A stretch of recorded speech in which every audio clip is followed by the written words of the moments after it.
The number one thing is your perception is everything when it comes to talking about economics. If you're middle class, everything is viewed through that lens. If you're working class or poor or lower, everything comes through that lens. If you're very well to do, everything comes through that lens. Class is one of those things that really filters how you see the world. We're seeing it in elections heavily, where the middle class and up, because that also is the entry level donor class. That's the swing voters everybody's out to get. They don't call them that and they don't talk about it in money terms, but that's the truth. Um, if you're not middle class and up, you're probably not donating politically. So that's they get the way. They're also the people with the most anxiety because they really want to go up and they have a proficiency to be able to go down quick. So that skews your view.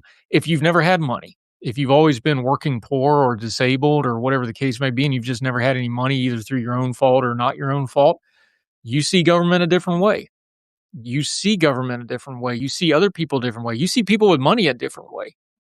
I've known exceptionally wealthy people who are some of the most humblest, best people I've ever met.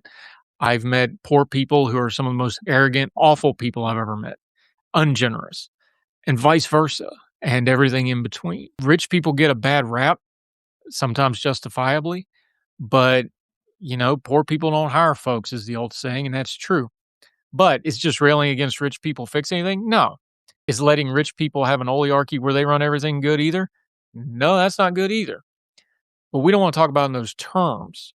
So the affordability thing is very much based on perception. The other thing that I think is important to bring up is it's also based on your knowledge intake and your news intake. You are what you watch on your phone.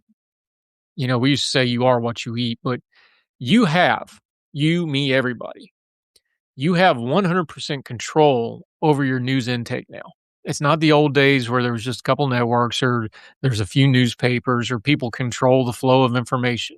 That's gone. You have 100% control over the intake of information that you get on a daily basis about the world.